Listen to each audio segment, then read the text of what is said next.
This is the story of a man who was a son, a brother, a husband, a father, a friend. Meet Joseph Michael Lorenz, known to those that knew him as Joe, sometimes to people online as DJ Hippie Joe, for his love of being an amateur DJ, and remembered for his past identity on 90s bulletin board systems as Screaming Slave, named from his love of the band, Nine Inch Nails. Joe was born on November 14th, 1974, in Jacksonville, Florida, to Michael and Anna Lorenz. Joe spent some time in Fort Myers and in Miami, Florida, but spent the majority of his life in Jacksonville, the same city where his father Michael and his brother Mark also reside. Joe's love and deep understanding of computers made him a mentor to many around him.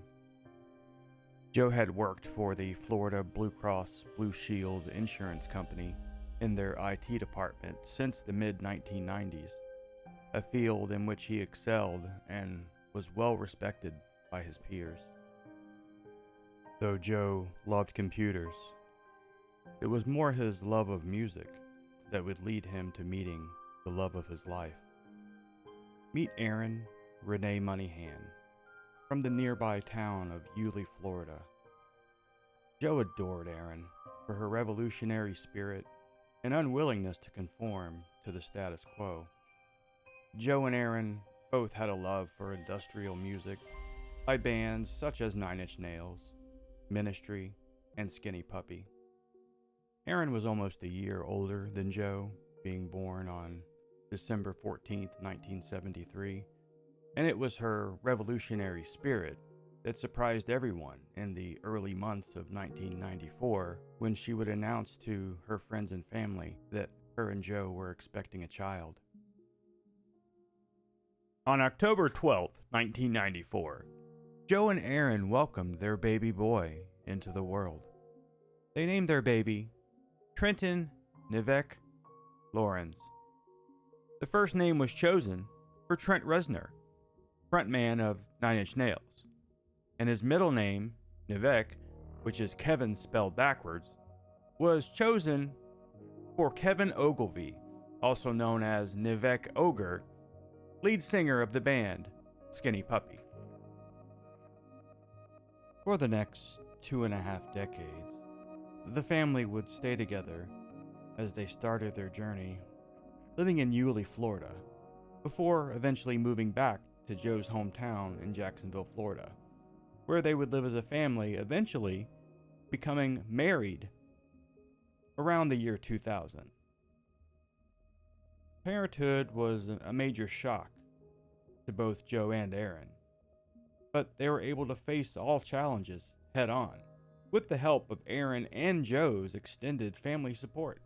Though faced with overwhelming responsibility as parents, Joe and Erin would always find the time to travel, attending concerts, multiple visits to Disney World in nearby Orlando, and enjoying nature and spending time with their neighborhood duck population. Growing up, Trenton, who was commonly called Trent by everyone, shared his parents' love of music and technology, and himself had a particular fondness for video games. Because of complications during Erin's pregnancy, Trent was born with a facial defect, which did not affect any of his mental capacities. And although he was homeschooled by his mother Erin, had many close friends. Trent, like many teenagers, became defiant and decided to drop his virtual online homeschool courses during high school, but he would eventually obtain his GED certificate. While seemingly being well adjusted, but perhaps because of the homeschooled environment, Trent was socially awkward. He found that while he did have a few close friends, more and more of his time was spent with people he'd met online. Trent never made the transition to being completely independent and chose to continue living with his parents until the age of 24. Having a child continuing to stay in the home into his mid-20s was a source of conflict for both Joe and Erin. While having never-ending love for their child, their patience was wearing thin.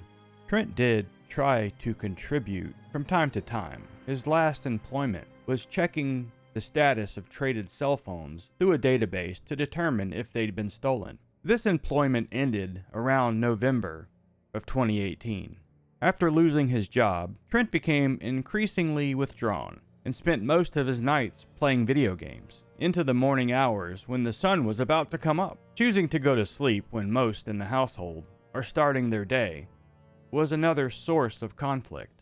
Trent seemed to feel that those in the house should stay quiet while he was asleep out of respect. This attitude became a huge source of contention between Trent and his parents, especially with his father Joe. As mentioned previously, Joe worked in information technology, or IT, for the Blue Cross Blue Shield insurance company. Joe was the sole provider of the household. Joe's length of employment and expertise in the field allowed him to complete most all of his duties from home. During the February 2019 time period, the Lawrence family were living in a 2-story, 3-bedroom townhome on Crownwood Drive, in a gated community in Jacksonville, Florida. Joe and Erin shared the master suite on the 2nd floor, which was across the hall from Trent's bedroom. Adjacent to Trent's room was the home's 3rd bedroom that Joe used as his home office, in which he performed his duties to his employer. On the morning of Friday, February 22nd, on what Joe thought would be just another day, instead, he woke to his wife Erin attempting to end her own life. Court documents do not give the exact details of the attempt, just that Joe was able to convince her not to go through with it. Afterwards, Joe got dressed to start his workday and went into his home office. Erin then left the home to clear her head and walk to the nearby public supermarket. What happened next would change the lives of the Lawrence family forever. Joe loved his music, and he loved it loud. As he worked along to the sounds of his favorite songs, he texted his son in the next room, letting Trent know what his mother attempted to do that morning. The response by Trent, to the effect of "whatever" and "it's not my problem," garnered responses from Joe concerning Trent's quote-unquote attitude, and getting into the subject of how he should behave if he wants to continue living under his and his mother's roof. Trent's final text to his father was simply LMAO. Jacksonville man is accused of murdering his father by shooting through a locked bedroom door. It happened at an apartment complex on the south side Friday. This is new video of crime scene units and police officers there on scene this afternoon. And this is a mugshot for 24-year-old Trenton Lawrence. According to the arrest report, he called 911 to say he had shot his father through the door and told police he was the shooter when they arrived. During his first appearance in court today, he was in a red jumpsuit, indicating he needs more attention from corrections officers than other inmates. A judge decided he was not eligible for bond. According to testimony from Trent, his father came to the door and began pounding on it and yelling at him through the door. In response, Trent pulled a .22 caliber rifle from beneath his bed. He then loaded several rounds and fired at his bedroom door. The shot missed his father and went into the wall behind him. Trent then chambered another round and fired again. This round struck Joe in his ribcage, but did not hit any major organs or any major arteries. Once hit, Joe began screaming. According to Trent's police interview, Trent came out of his room where he claimed his father, Joe, asked him to open the door to the master bedroom, which he did. Joe was able to crawl into the room and onto the bed.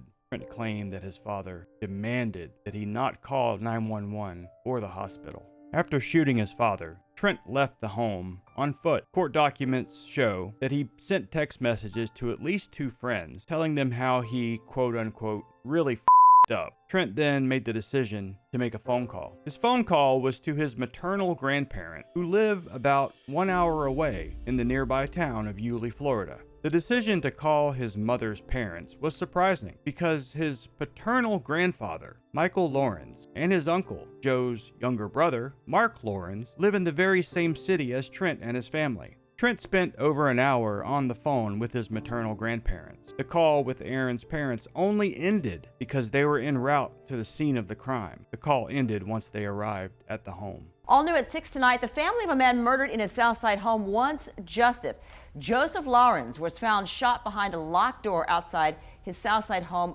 Friday. His own 24-year-old son later admitted to police that he pulled the trigger, and he now faces charges. On your side's Alex Osiris joins us live on the South Side. So Alex, what is that family demanding tonight? Well, Anthony, we met with the brother and the father of Joseph Lawrence, and tonight they want a thorough investigation, and they also want to know why his 24-year-old son allegedly waited to call police to this Southside residence last week. I mean, I love my kid, man. It's awful, you know. Michael Lawrence has a lot of questions. His son Joseph was shot and killed Friday inside his Southside home. Police arresting and charging Joseph's son, Trenton, with murder. First Coast News obtained a report from the Jacksonville Sheriff's Office detailing the moments his officers arrived, sweeping the home and finding Joseph Lawrence dead. He was just an extremely hard worker, and I miss him very much. Joseph's brother Mark weighing in. The police report explaining how Trenton called his maternal grandparents first, who then beat police to the scene. It bothered me, you know. So my brother was left there to bleed to death and die. Trenton telling police that his father had been banging on his locked door and yelling. Grandfather Michael describing a close relationship with the 24-year-old who recently lost his job. Mark saying Trenton kept to himself.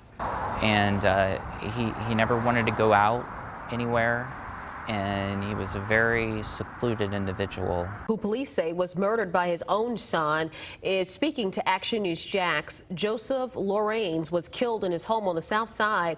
JSO says his 24-year-old son confessed to the killing. Action News Jax Bridget Matter spoke to the victim's brother, who says the father and son had a good relationship. The family, as you can imagine, is shocked. They're searching for what could have been the motive in the killing. They say Trenton Lawrence never showed signs of violence. Police say 24-year-old Trenton Lawrence killed his own father, Joseph Lawrence, after shooting him through a door in their home. JSO says the two were arguing inside this home on Crownwood Drive Friday, inside the gated Ironwood community on the south side. Police say the 24-year-old didn't call police right away, but later confessed to the killing in an interrogation. So unfortunately, at this time, we don't have a timeline of when the shots were fired. For Joseph Lawrence's brother, Mark Lawrence, he says his brother and nephew had a good relationship, and Trenton was not an angry person. There was nothing that I can think of where even Trenton had any anger problems or any issues. JSO did not state a motive, and family says they were blindsided by the murder. I don't understand why he did it. Family says Joseph Lawrence received a sum of money from work shortly before he died and is unsure if that was part of the initial confrontation. We asked JSO about this. They said it's an ongoing investigation and more information will come out through discovery. Lawrence was charged with second-degree murder. Once the maternal grandparents arrived at the home, another 20 minutes elapsed before the call was made to 911. As the police arrived at the scene, Joe's wife, Erin, arrived home. Opening statement by prosecution made claims about the extremely short call to 911. Just over 2 minutes sounded scripted.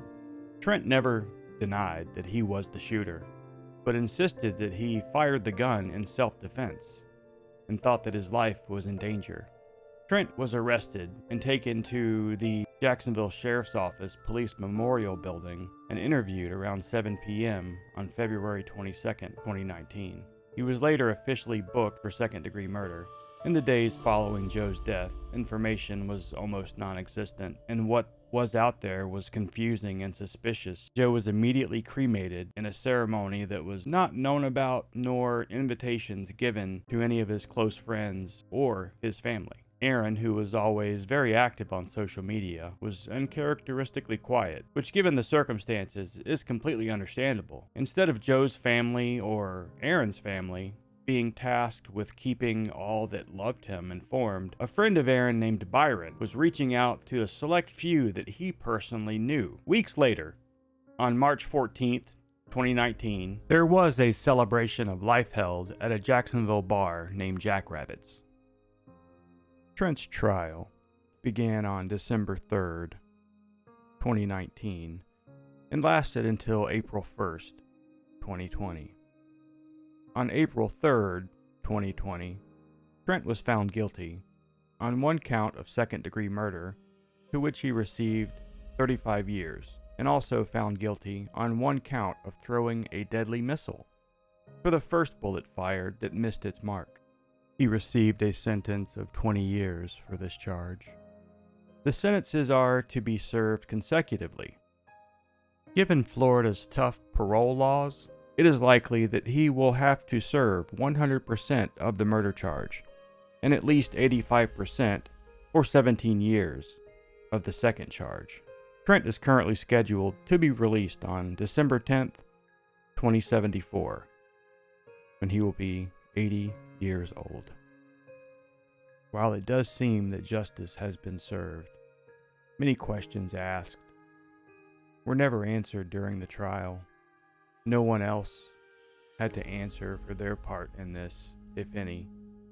It seems that the police had their suspect and chose not to look any farther to some of the discrepancies in the evidence.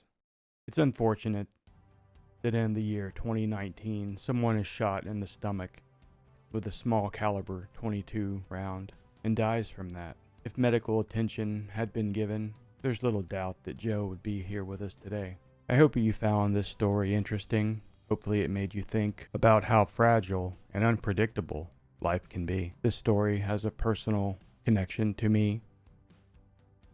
Joe was my friend. He was my mentor. I miss him terribly.